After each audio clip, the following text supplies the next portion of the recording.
The film begins in a post-apocalyptic world where a former police officer named Max is trying to survive. However, he's soon attacked by a group of scavengers and he's pinned down. Even though he tries to escape, his past regrets play tricks with his mind and he is soon seized again. We also get to meet a man named Immortan Joe, who seems to be the leader of the wasteland. He pretends to be the redeemer of the poor. Later on, Joe sends his Imperator Furiosa on a mission towards the gas town, but she deviates out of the correct route.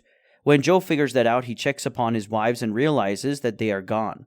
When Joe and his scavengers prepare to go after her, two war boys start fighting.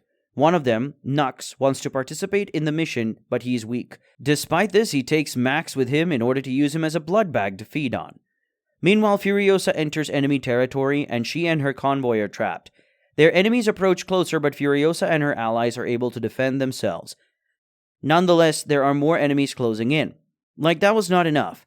Joe and his convoy are approaching as well. While the fight rages, Max is forced to endure it, and the only thing he can do is to wish for the best. Finding herself in a tough situation, Furiosa tries to escape through a sandstorm. At the same time, the scavengers decide to cut Max loose, but he survives and holds on to the vehicle. While driving through the sandstorm, Nux decides to blow his vehicle up in order to stop Furiosa. However, that would mean that Max would die as well. So he does his best to stop Nux and he achieves it. The next day, Max wakes up under a clear sky and he seems to be fine. The first thing he wants to do is detach himself from Nux. Since he's not able to break the bond, he carries Nux with him for a little while. To his surprise, he sees Furiosa and 5 other women cleaning themselves up. He holds them at gunpoint, but the women tell him that they are not going back. Max has no intention of hurting them, but the women don't know that. After drinking some water, Max asks the woman to cut his chain. While one of them tries to cut the chain, Furiosa attacks Max and steals his gun. She even pulls the trigger, but the gun is empty. A dude's lucky day. While all of them fight, Nux wakes up and he joins the fight as well. Furiosa reaches for her gun, but Max jumps on her and defuses it. Eventually, Max gains the upper hand and he pins Furiosa down. While the scavengers are approaching, he orders Nux to give him the cutter and he cuts his chain. After all that, Max grabs the big rig and drives away, while Furiosa tells the other woman to follow her. On the other hand, Max proves to be unlucky and the truck dies. Furiosa catches up with him and tells him that she knows how to operate the vehicle. Therefore, it is in their best interest to continue this trip together.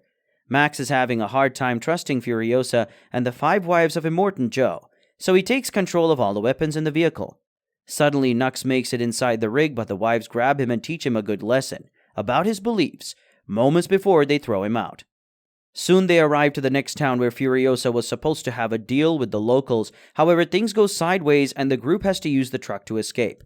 While driving away, they are attacked by several bikers who perform jumps above the truck in order to bomb it. Furiosa and Max skillfully use their guns in order to evade the attackers, but they are not going to be left alone that easily. Even Nux tries to hop on the truck once more, but he trips over and fails. While the chase becomes more difficult to evade, one of the wives falls out of the truck. The other 4 women want to go back for her, but Max tells them that she unfortunately went under the wheels. They insist on going back for her, but Max is pretty sure about what he saw. Since that is the case, Furiosa supports Max and they keep moving. One of the wives goes on to check the back of the vehicle, and she finds Nux hiding there. He is very disappointed in himself because he wanted to die. He believes that if he had died in battle, he would walk through the gates of Valhalla and become immortal. That would be a much more honorable death for him compared to dying from his sickness. Later that night, the group has to face yet another obstacle when the truck gets stuck in the mud. The group has to find a way to get it unstuck while Joe and his people are catching up with them. A car is getting closer and Max grabs the sniper rifle to try and kill their lights. He fails 2 times and then hands the rifle to Furiosa while he lets her use his shoulder as a stand. Furiosa takes 1 good shot and kills the lights, buying the group some more time. In essence, that results in the enemies starting to randomly shoot at every direction.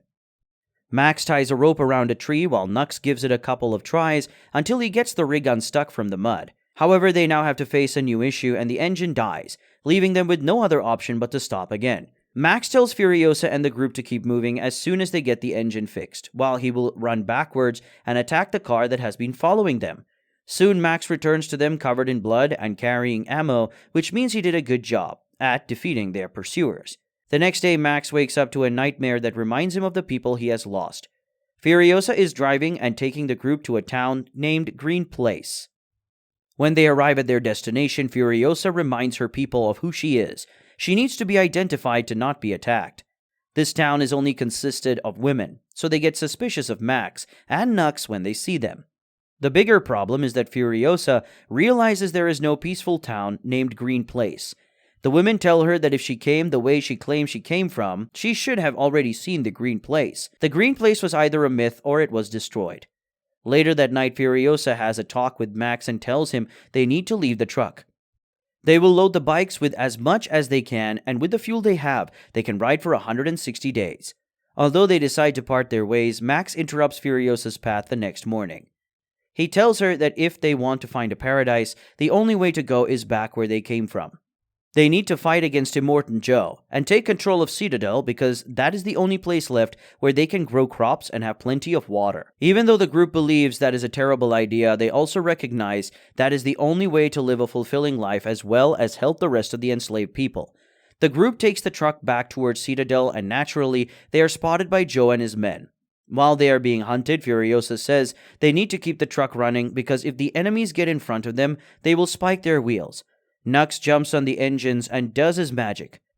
He starts spitting gas in the engine to make the truck ride faster. However, they soon lose one of the engines, and they now have to use their gunpowder to combat the enemies face to face. Joe's men try to use their chains to cling to the truck, but Max cuts those chains one by one. The scavengers keep attacking, and they eventually make their way onto the truck. Thankfully, Max is a skillful fighter and deals with them pretty well. However, the enemies are too many and are causing them lots of trouble. Since they are kind of tied up, one of the wives gets abducted out of the truck. The next move belongs to the good guys as they manage to fix their engine and Max seizes an enemy truck. The fight continues for a while until Furiosa reaches Joe's car. She manages to grab his face and rip it off, even though she loses her mechanical hand as well. Joe's son Rictus makes an attempt to grab the wives, but he fails. Most members of the group have made it across to another vehicle, but Nux is still driving the truck. Nonetheless, he decides to sacrifice himself and go to Valhalla by tipping the truck over to block the path of the bad guys following behind. Meanwhile, Furiosa is having a hard time because she is severely injured. Max knows how to help her out, and he connects a tube to his body. Then he attaches the tube to her in order to transfer some of his blood. He used to be a blood bag after all. At last, the group makes it back to Citadel. Max presents the crowd with the dead body of Joe and kicks it to the ground. The crowd gets excited and they tear the body to pieces. Then Furiosa gets on top of the vehicle and she serves as a carrier of hope because the people know her. She is accepted by everyone, and Max leaves knowing that she will do a good job.